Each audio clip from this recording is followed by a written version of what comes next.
Ya, shalom. Puji Tuhan, saudara, pagi hari ini kita bersama-sama mengalami kebaikan Tuhan yang luar biasa. Saudara, sepanjang bulan ini kita bicara soal influencing the children. Kalau saudara melihat dalam Markus pasal 10 ayat 14, firman Tuhan berkata di sana, Tuhan Yesus berkata kepada setiap orang-orang banyak waktu itu, biarkanlah anak-anak itu datang kepadaku dan janganlah halangi mereka. Biarlah mereka datang kepada aku supaya aku memberkati mereka. Saudara, Tuhan sayang kepada setiap kita. Tuhan mencintai setiap kita seperti Bapa sayang kepada anak-anaknya. Dalam cinta Tuhan, Tuhan gak pernah lihat manusia itu gagal. Tuhan lihat manusia selalu berhasil, selalu kuat, selalu tough, selalu mampu menang bersama Dia. Saudara, kalau hari kemarin engkau pernah gagal, percayalah itu bukan saudara. Karena dalam diri saudara ada roh Tuhan yang membuat engkau setiap hari berhasil. Kalau engkau pernah gagal kemarin, itulah proses pembelajaran saudara sebagai manusia yang berjalan setiap hari menuju pada kesempurnaan ilahi. Siapa yang percaya, katakan amin. Saudara, saya terlahir di kota ini. Saya terlahir dalam kondisi di mana papa saya menolak saya. Dan ketika saya lahir, saudara-saudaraku sekalian, dari dalam kandungan mama saya, papa saya pergi dengan wanita lain. Secara figur saya adalah anak yang tertolak. Tetapi syukur kepada Tuhan, Dia Bapa yang baik, tidak pernah menolak kita anak-anaknya. Sekalipun sepanjang jalan hidup saya banyak mengalami hal yang tidak baik. Separuh hidup saya ada di penjara, saudaraku sekalian. Saya terlibat narkoba dan kejahatan yang lain. Tetapi sekali lagi bahwa Tuhan itu baik. Tuhan mencintai saya, anak-anaknya. Bukan karena saya baik dahulu, tetapi karena Dia adalah Bapa yang sangat baik. Dia menerima saya dan saudara apa adanya. Dia mencurahkan kasih-Nya dengan tidak memandang muka. Karena Dia adalah Bapa yang sangat sempurna, yang mengerti. Berikan tepuk tangan yang meriah bagi Tuhan. Haleluya.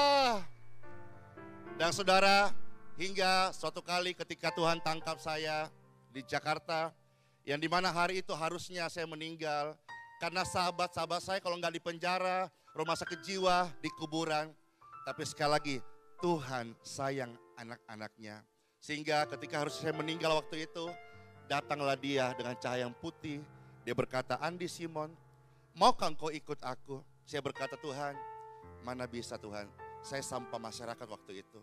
Saya tertolak dan hancur hidup saya. Badan saya dulu tak begini, dulu kurus kering saudara sekalian. Tapi Tuhan berkata, kamu mau atau tidak? Aku berkata, iya. Aku mau. Seketika juga aku langsung bangun dan ketagihan saya berhenti.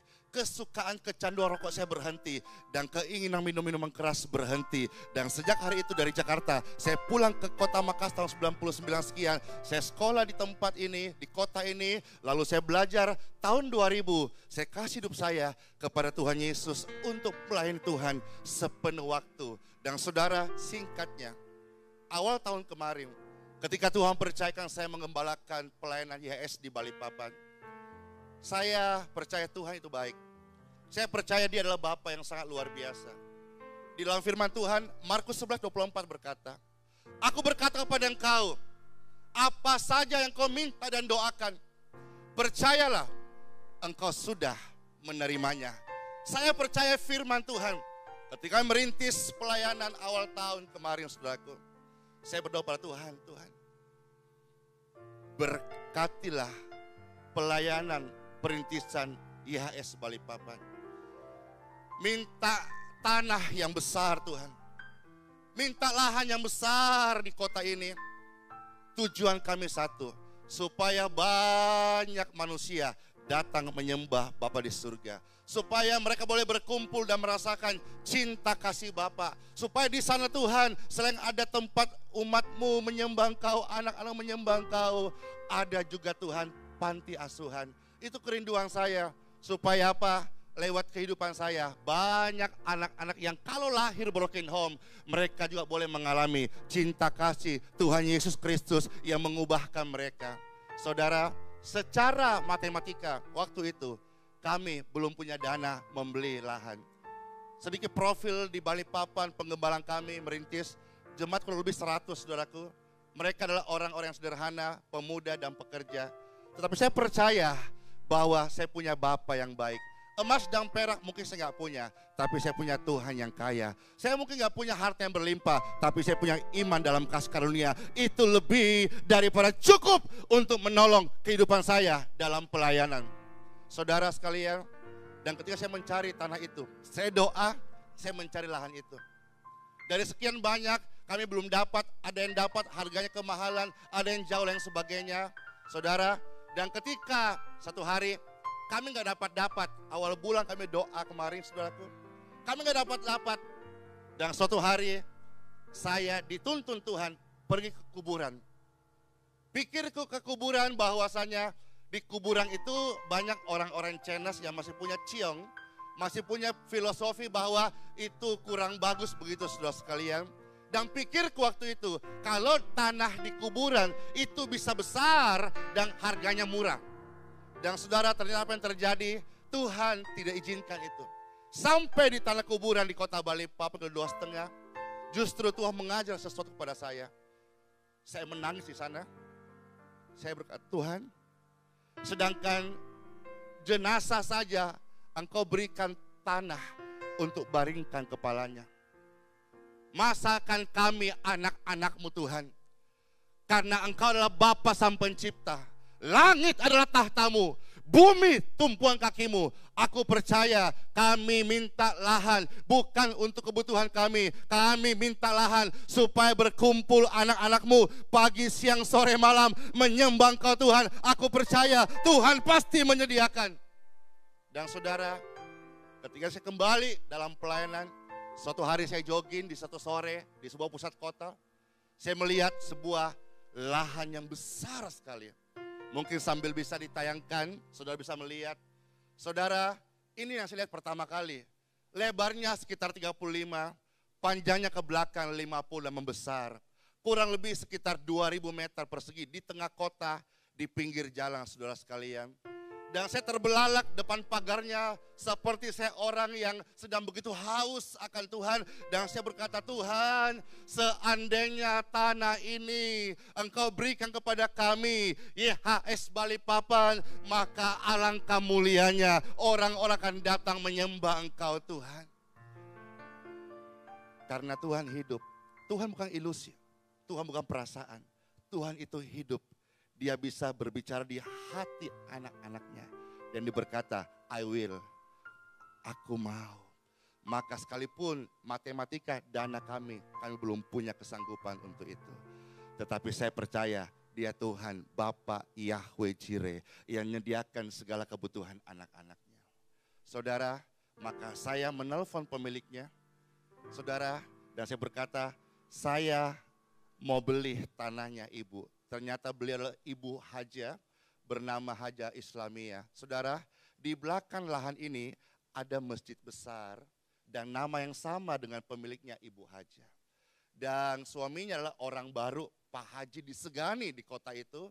Saya telepon dan saya berkata, dari mana asalnya? Dari Baru. Oh, saya dari Sulawesi. Pak, Bu Haji, kasih itu tanah buat saya, Kodong.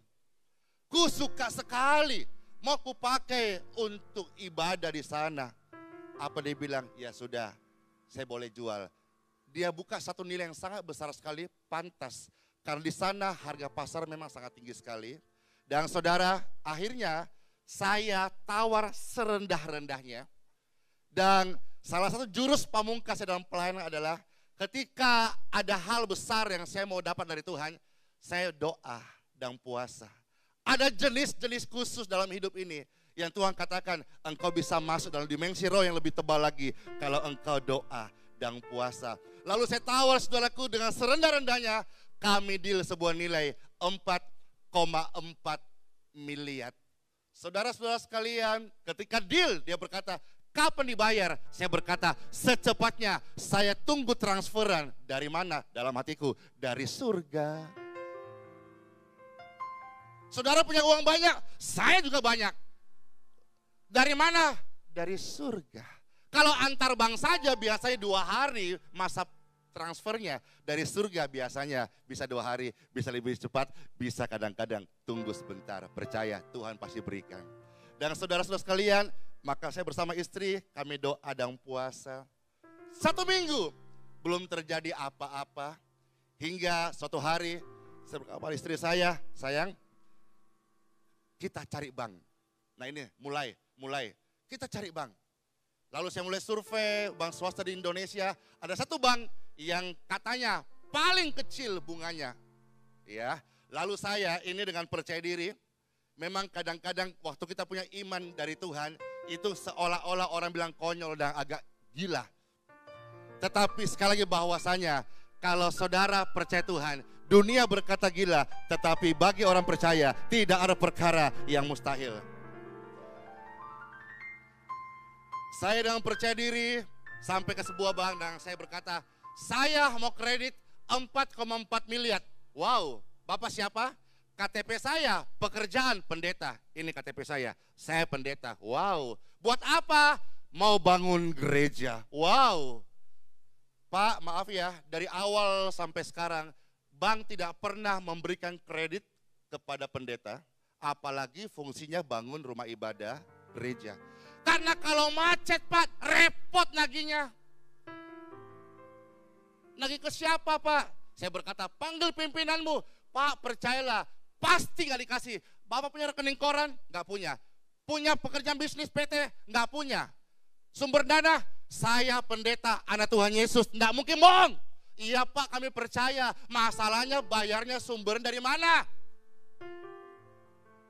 Saudara, maka saya berdiri, tertunduk, malu, dan saya pulang. Hari yang sama, pemilik telepon kepada saya. Pandi, iya Ibu Haji. Kapan kita bayar? Kalau betul-betul, Bu Haji, mau sekali tanah, kasih sama saya Bu Haji. Iya, bayar. Akhirnya terpojok dan kadang-kadang Tuhan izinkan kita harus telanjang.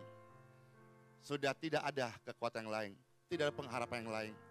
Saya harus open saja, Bu Haji. Saya mau beli tanah kita, saya nggak niat nipu. Tapi saya nggak punya uang. Kita pongor-pongor kita ini. Kita mau bayar, bilang ternyata tidak bayar. Mau permainkan saya ya? Tidak, sedikit pun tidak ada niat permainkan. Ya sudah, kalau mau betul Pak Haji mau jual, bayar. Satu nilai keceplos dari mulut saya. Dan saya pikir nilai itu adalah nilai yang pasti dia tolak. Jauh dari harga 4,4 miliar. Saya berkata, saya bisa bayar. Berapa? Kapan? Saya hanya bisa bayar 650 juta. Benar saja, yang ada dia marah. Kita main-main, sudah. Kebetulan saudaraku Pak Hajinya, ini tayangkan fotonya Pak Haji. Saudara, Pak Hajinya ini orangnya sangat tegas. Beliau pengusaha tongkang dan batu bara di Kalimantan Timur. Dan sudah lihat wajahnya seperti itu, wajahnya sangat tegas sekali, orangnya sangat disegani. Tetapi kami berjumpa 2-3 kali, Tuhan menaruh kasih kepada dia. Sehingga ketika saya berbicara, Pak Andi. Dia jadi orang yang sangat lemah lembut waktu itu. Jadi saya berkata kepada Ibu Haji, sampaikan kepada beliau bahwa kasih tanah buat saya hanya punya uang segitu. Jangan aneh-aneh, yang ada Pak Haji marah. Sudah, saya tunggu kabar beta Ibu Haji. Benar saja. Selesai, sekian jam. Malam jam 9. Telepon bunyi. Dan saudara, saya angkat. Pak Haji, iya Bu Haji. Masa kesel Pak Haji bahwa itu tanah yang di pinggir jalan di Marta Dinata di Balikpapan. Mau nak beli Pak Andi dengan nilai seperti itu. Oh maaf Bu Haji, maaf. Jikalau perkataan saya salah, maaf Bu Haji, tidak ada maksud demikian. Mohon maaf Pak Haji, jangan marah. Itu saya heran juga. Kenapa? Waktu saya bilang gitu, harusnya kan Pak Haji marah. Oh ya, maaf ya. Tetapi apa yang Pak Haji katakan? Kasih itu tanah buat Pak Andi.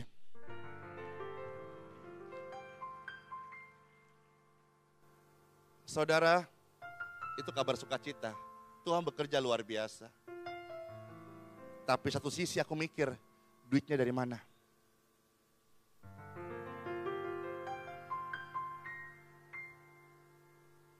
Saya tutup telepon dengan sukacita, tapi di belakang seolah ada seekor singa yang mengejar saya.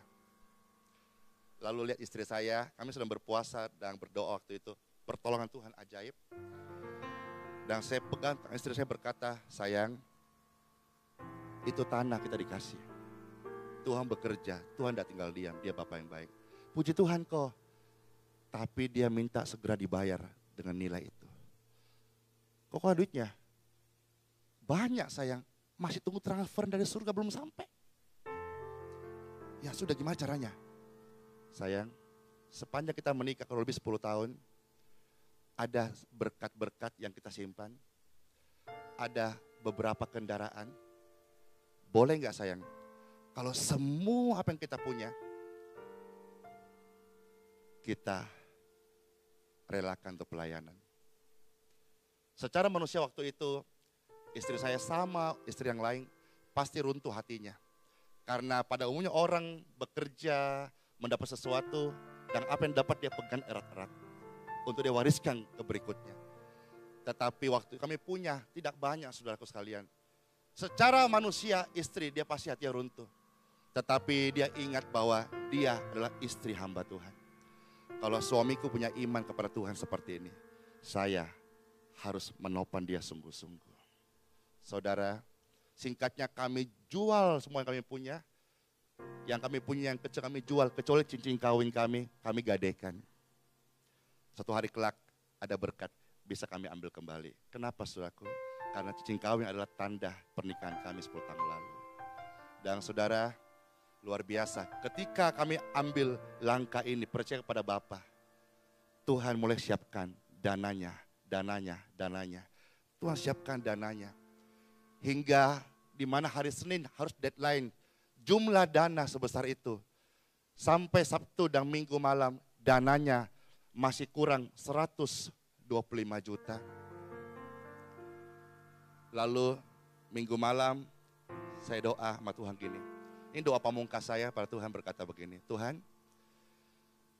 itu tanah yang mau dibeli gereja punya siapa sih? Tuhan jawab di hati saya, punyaku.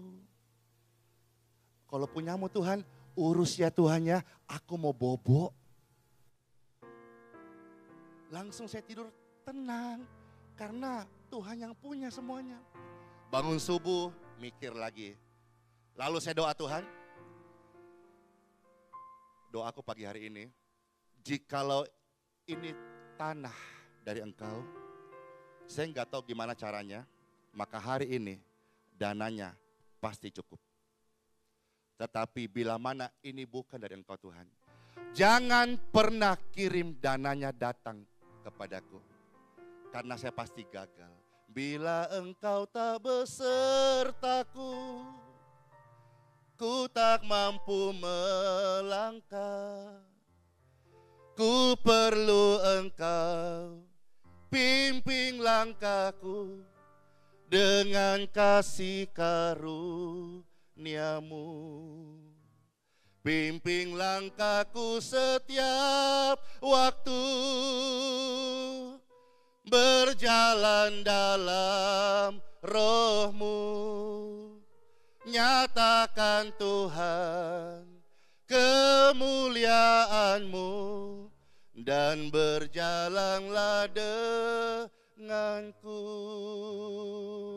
Kalau Tuhan gak beserta saya pasti gagal. Tapi karena Tuhan beserta saya dan saudara, saudara pasti berhasil hari ini, esok, seumur hidupmu, bahkan anak cucumu dibuat Tuhan berhasil. Katakan amin.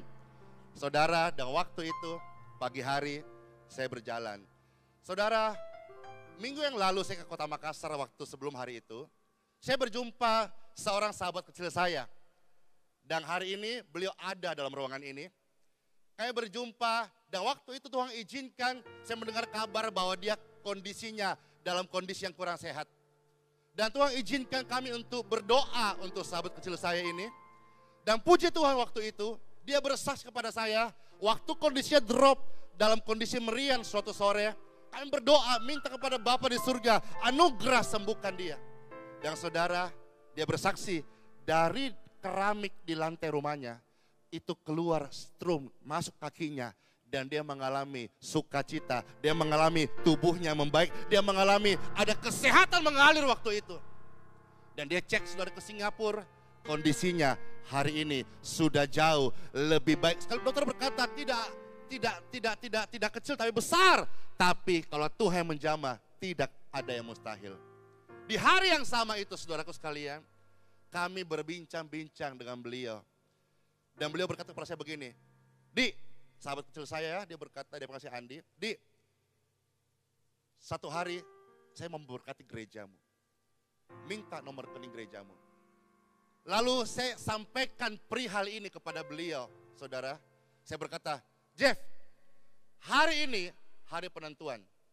Kalau saya dapat mujizat dari Tuhan, maka perintisan kami akan punya lahan sendiri kota Balikpapan. Saudara, saya ceritalah dengan respon-respon seperti itu. Dan saudara, seumur hidup saya belum pernah melihat ada orang seperti ini. Ada orang kok yang mau nolong, memberkati, lebih semangat daripada yang ditolong. Yang ada biasanya selalu, biarpun saudara kandung ya, nanti ya, aku pikir-pikir dulu ya. Thanks ya, kau sudah lopo siang ya. Kalau bicara soal ceng, biasanya tunggu dulu ya, lihat dulu kasnya berapa ya. Tetapi yang ini berbeda, saya cerita apa adanya. Apa dia katakan? Ya bisa, yang penting Andi, kau punya rekening CMB niaga sekarang, kau kasih tahu sekarang rekeningnya, saya transfer sekarang juga. Saya kaget, ini kok ada orang mau nolong, kok lebih semangat daripada ditolong. Itu udah jam 2 siang saudaraku. Dan saya mulai mikir, siapa di Balikpapan ini? Punya pemuda siapa yang punya rekening ini? Nggak boleh harap manusia. Lalu saya berkata, Jeff, kalau saya buka sekarang rekening, bisa nggak? Aku coba. Saya langsung ke teller di sambil restu ibu di kota Balikpapan. Jam 2 siang, tellernya kosong, customer service-nya kosong. Saya masuk langsung, tidak antri. Saya berkata, saya buka rekening. Boleh pada pilihan 20.000, 50.000, 100.000. Pilihan mana? Yang paling murah, 20.000 saja. Berapa menit? Kalau rekening cepat, buku cepat, ATM agak lama. Saya nggak perlu ATM-nya, pergi rekening sekarang. Saudara, saya tunggu. Lalu BBM, sudah belum? Tunggu. Semoga bisa. Belum selesai waktunya, hari itu tutup bank. Saudara, begitu 3 menit kemudian, Pak, ini Pak rekeningnya, bukunya, ATM user. Enggak perlu ATM, yang penting nomor rekeningnya saja. Langsung lihat nomor rekeningnya, saya BBM. Jeff, ini ya. Sekian menit saja dia berkata, kau cek me. Saya sudah transfer. Saudara, saya bahagia. Tapi tunggu dulu, saya segera ambil bukunya, saya mau tulis segera. Tapi kalau saya tarik, saldo belum terprint, nanti tahu-tahu ada butuh waktu. Saya malu, tahu-tahu rekeningnya kosong. Lalu saya sebelum tarik, saya ke teller dulu, ayo tolong dong diprintkan. Dia printkan buku bank itu, ada 2 line di sana. Line kedua tulisannya, 125 juta 20.000 rupiah. Saya bilang, Bu, bisa tarik berapa? Bisa tarik semuanya, sisakan 20.000 saja, tarik semuanya.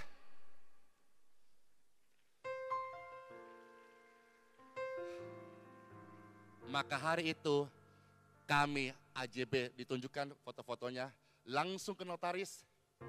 Kami AJB lahan 4,4 miliar. Hari itu di notaris Balikpapan. Saudara, lalu saya tanya ke Pak Haji, itu kurang 3 miliar 750 juta, bagaimana? Dia berkata, ini tanah ambil saja, pakai saja untuk apa yang kau perlukan, sisanya kau atur saja, bagaimana kamu bisa bayar. Lalu saya nggak mau, karena kita notariskan, kita patenkan, kita AJB, saya nggak mau, kita harus bicara. Lalu saya bersama istri sekali lagi, sayang, you kan kerja, saya kan kerja, ada bridal, setiap bulan ada gajinya. Saya juga diundang pelayanan, Tuhan kadang seringkan berkat buat saya. Sayang, boleh enggak berkatmu, berkatku sepanjang bulan kita tabur semua untuk pelayanan. Karena dia lihat Tuhan itu menyertai kita. Iya koko sayang, saya berkat kepada Pak Haji, saya boleh nggak dikasih? Nggak apa-apa, asal rela. Saya selesaikan itu tanah 150 kali, setiap bulan saya bayar 25 juta. Dia berkata, rela, sanggup, bisa? Saya berkata, bisa. Sudah berjalan 3 bulan, Tuhan pelihara. Saudara, itu nilai memang besar, tetapi sama dengan sebuah nilai sewa gedung ibadah. Yang harusnya kami bayar sewa setiap bulan, setiap tahun. Sekarang uang sewa kita alihkan justru menjadi milik lahan punya Tuhan. Apakah Tuhan berhenti? Tidak. Ketika sudah pindah tangan menjadi milik IHS Balikpapan, saudara, saya segera urus izinnya. Percaya nggak percaya? Yang paling rumit adalah urus izin tetangga. Saudara, dalam pemikiran saya adalah waktu itu, saya jalan ke rumah Pak RT-nya dan seperti umumnya, kula nuwun dulu Pak RT, kami warga baru, mau buat persil untuk bangun kegiatan ibadah, bolehkah ditolong? Tapi tidak gitu cara Tuhan bagi pelayanan di kota Balikpapan. Waktu saya di tempat di lahan itu Bapak Ibu sekalian, saya ngomong kepada pemiliknya, dia berkata begini, mau bangun apa? Ini kegiatan keagamaan kami untuk rumah ibadah. Ya sudah, dia angkat teleponnya, dia berkata, Pak RT, datang segera ke sini, saya mau bicara. RT-nya yang datang terlalu pendekan, dia turun dari atas turun ke bawah, saya lihat, wah. Lalu begitu datang dia, Pak RT, saya Andi. Oh ya, Pak RT, ini adik saya. Dia sekarang yang beli, dia kelola ini. Dia mau bangun apa keperluannya. Semua izinnya uruskan. 1 lembar surat persetujuan tetangga dan sebagainya, saudaraku. Saya tahan. Dia berkata, kasih pikirku. Ayo Pak RT sama-sama kita, saya di belakang ikut. Tapi dia berkata apa? Tidak usah ikut, kasih saja, paling besok sudah selesai. Saudara, itu sudah mau maghrib. Saya, kasih gak ya, kasih gak ya, kasih gak ya. Saya rela kasih. Saya nunggu jam demi jam. Besok pagi kok gak telepon, siang kok gak telepon, maghrib telepon, gak telepon, saya telepon. Pak Haji, iya, ketemu RT. Sudah ketemu, kapan? Tadi pagi, suratnya sudah diantar tadi pagi sama semua tetangga, sama stempelnya, sudah selesai. Tidak sampai 24 jam, sudah selesai. Dan begitu banyak semua proses perizinan sampai tingkat kelurahan, sampai Menhumkam, sampai dari SK Menteri, semua selesai tidak sampai 1 bulan. Dan bahkan ketika saya dirapatkan dari Trantip, Kesbangpol dan Kelurahan untuk di briefing dan berkata, Andi, you tahu di belakang itu ada rumah yang besar kegiatan dari saudara kita. Kamu bangun motivasimu apa? Dulu saya pernah nyesal bahwasanya kenapa saya terlahir keluarga aku berantakan. Dulu saya pernah nyesal kenapa hidupku hancur. Tapi ternyata Tuhan pakai untuk alat kemuliaannya. Bulu yang terkulai Tuhan tidak patahkan, dia jadikan indah untuk kemuliaannya. Dan saudara, apa yang terjadi ketika saya di briefing waktu itu, saya justru bersaksi kepada mereka. Saya berkata, dulu saya hancur, hidupku jahat. Tapi sejak Yesus tolong saya rindu lewat hidup saya, lewat program ini, kegiatan kami bangun di sana. Banyak orang-orang muda akan dijangkau, hidupnya dirubah oleh kasih karunia Tuhan. Urapan Tuhan mengalir waktu itu. Dan Ibu Lurah berkata begini, tidak panjang lebar, ini bagus, ini bagus, ini bagus, enggak usah panjang-panjang, kasih dia izin. Tidak sampai sekian menit, izin juga keluar. Dan begitu banyak karya Tuhan yang ajaib, sampai hari ini pun tidak berhenti. Tuhan berkata, aku segera datang, jangan banyak nganggur. Saudara, begitu kami melangkah punya izin, sudah punya tempat sendiri, tidak boleh nganggur. Tuhan mulai bekerja luar biasa. Kami ratakan itu tempat yang besar, kami membangun hari-hari ini. Apakah berhenti? Tidak pernah berhenti. Apakah terbengkalai? Tidak pernah terbengkalai. Orang berkata, Pak, berapa RAB-nya? RAB-nya 5 miliar. Berapa uang Pak Andi? Uang saya. Sekarang ini belum ada, masih tunggu transferan. Tapi sampai hari ini, pekerjaan Tuhan, sudah bisa melihat gambarnya, itu sedang kita, nanti saya pulang besok masukkan eksavator, dan saya percaya sebelum akhir tahun ini gedung itu bisa dipakai untuk tahap pertama bisa menampung 500 seat. Saudara doakan Desember ini kita akan pakai gedung YHS Balikpapan milik kepunyaan Tuhan. Yang mengerti katakan amin. Wow, dan sampai hari ini orang berkata ini impian kami saudaraku, ini impian kami. Tahap 3 akan selesai, inilah jadinya seperti ini. Orang terheran-heran, saudara, bahkan untuk gambar interior, eksterior, RAB, 2 dimensi, 3 dimensi, itu ratusan juta. Tetapi dia Bapak yang baik. Dia kirimkan orang-orang yang menggambarnya. Pak, berapa biaya Pak? Gratis. Karena Bapak yang mengirim saya. Dia Bapak yang tidak pernah gagal, saudaraku. Bahkan sampai ketika saya sebelum ke Surabaya dan ke Makassar, saudara, saya dikatakan, Pak, perlu eksa. Eksa itu dikasih murah 50 jam saja, plus mobilnya karetnya itu 13 juta. Saudara, Bapak, engkau kaya. Saudara tahu apa yang terjadi? Tiba-tiba orang ngomong gitu, Tuhan kirimkan berkatnya, ada orang kasih nitip $2.000 Singapura, saudara sekalian. Saya tukar di Haji Latungrun di kota Balikpapan, nilainya 19.500, lebih sedikit untuk operator dan solar industri. Saudara, hari-hari hidup kita ada tangan Tuhan yang menyertai. Saudara, kalau kemarin kau pernah gagal, engkau tidak gagal hari ini. Tuhan merancangkan engkau bukan gagal, tapi engkau dirancangkan untuk menjadi anak-anak pemenang. Siapa yang percaya bahwa dia adalah Bapa yang baik, angkat tangan tinggi-tinggi. Mari saudara, si jemput berdiri bersama-sama.